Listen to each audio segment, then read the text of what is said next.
Hello दोस्तों, नमस्कार। कैसे हो आप लोग? उम्मीद करता हूँ आप सभी अच्छे होंगे और आज इस नए वीडियो में आपका स्वागत है। लास्ट वीडियो में हमने बात की थी लॉ के बारे में और आज भी हमें इसी फील्ड में आपको एक नई चीज़ बताते हैं। आज का देखो, कोर्ट की जो प्रोसेस होती है ना, वो एक चीज़ होती है, उसका नाम है एफआईआर, फर्स्ट इंफॉर्मेशन रिपोर्ट बोलते हैं।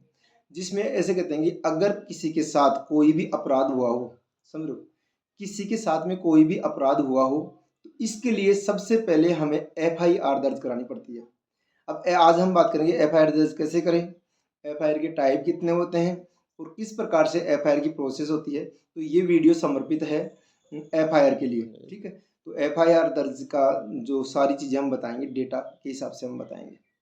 देखो, अगर किसी के साथ कोई भी अपराध हुआ है, चाहे वो आपराधिक मामलों का हो या फिर किसी भी प्रकार का अपराध हो, चाहे वो पारिवारिक हो, चाहे वो व्यक्तिगत हो या वो सामूहिक हो, अगर आपको पुलिस की या सरकार की या कोर्ट की अगर कोई भी हेल्प चाहिए, तो उसके लिए सबसे पहले आपको उस अपराध को दर्ज कराना पड़ेगा और इस दर्ज करने की प्रक्रिया को बोलते हैं एफआईआर।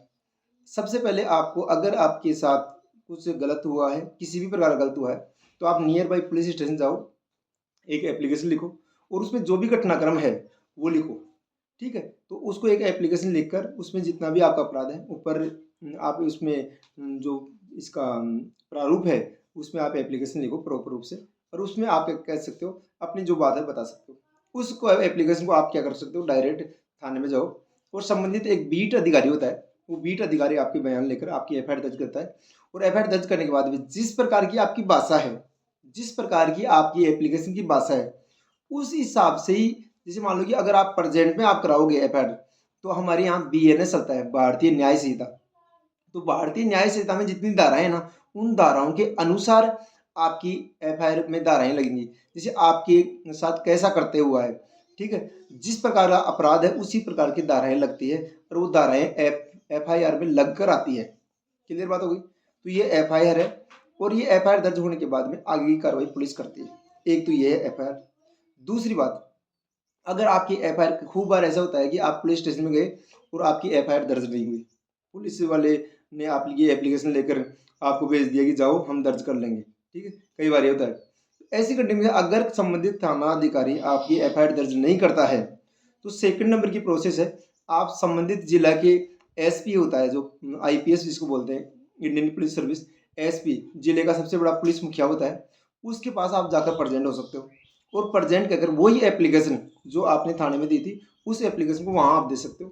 कहाँ? पुलिस मुख्यालय पर, जिला स्तर पर पुलिस मुख्यालय होता है, और वहाँ जाकर आप एसपी के सामने प्रेजेंट होकर या आप कह सकते हो कि हम संबंधित थाने से, ये एरिया से आए हैं और यहाँ हमारी एफआईआर दर्ज नहीं हुई है, तो आप यहाँ से करें, ठीक है। तो वहाँ आप क्या कर सकते हो, वही एप्लीकेशन दे सकते हो। फिर वो क्या करते हैं, जो पुलिस वाले, जो जिला स्तर के पुलिस वाले हैं ना, तो आपके संबंधित थाना है तो उसमें वो भेज देते हैं, तो उनको दर्ज करना पड़ता है।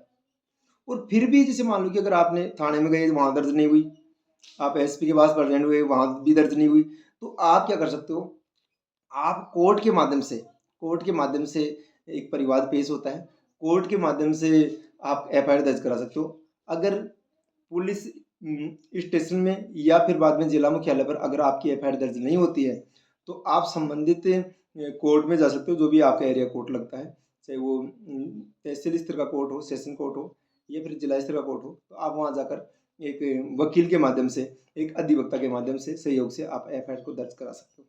तो ये 3 प्रकार के तरम एफआईआर को दर्ज कराने के तरीके हो गए। अब हम बात करते हैं कि अगर आप एफआईआर को ऑनलाइन दर्ज भी करा सकते हो। प्रत्येक राज्य स्तर के ऊपर आजकल तो, जिस राजस्थान में राजकोप के नाम से ऐप है, और इसमें हम बात करें तो ऑनलाइन आप एफआईआर दर्ज करा सकते हो। संबंधित जैसे राजस्थान है तो राजस्थान पुलिस की वेबसाइट है, राजस्थान की जो सरकार है इसने संबंधित थाने में, या मध्य प्रदेश की सरकार इसमें संबंधित थाने के लिए ऑनलाइन भी एफआईआर दर्ज करा सकते हो आप, ठीक है। एक मैं आपको एफआईआर के बारे में हम बात कर रहे हैं, एक एफआईआर होती है जीरो एफआईआर। जीरो एफआईआर आप किसी भी थाने में जाकर करा सकते हो जमा, ठीक है। आपका सही थाना एरिया लगे या नहीं लगे, या अपराध जिस जगह अपराध हुआ है वहाँ आप ना होकर दूसरी जगह आप हो, आप सिक्कर के हो, आपके साथ जो अपराध है वो सिक्कर में हुआ है और आप अभी प्रेजेंट में जयपुर में हो, तो आप जयपुर में भी जमा करा सकते हो। आप संबंधित थाने में जाकर पूरी बात कह सकते हो, और उसको बोलते हैं जीरो एफआईआर। तो जीरो एफआईआर में क्या होता है कि आपकी बात को वहाँ एक बार दर्ज कर लिया जाता है और फिर संबंधित थाने में उसको ट्रांसफर कर दिया जाता है। तो ये इस छोटे से वीडियो में हमने आज एफआईआर की बात की है। और एफआईआर अगर आपके साथ किसी भी प्रकार का कर्तव्य हो तो सबसे पहले आपको एफआईआर दर्ज करनी चाहिए, जिससे जिसने भी एफआईआर किया है उसके खिलाफ कार्रवाई की जा सके और आपको किसी भी प्रकार का कोई भी नुकसान ना हो।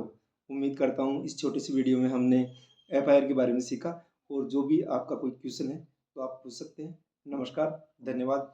हंसते रहो, मुस्कुराते हो और ज़िंदगी को एंजॉय करते रहो। धन्यवाद।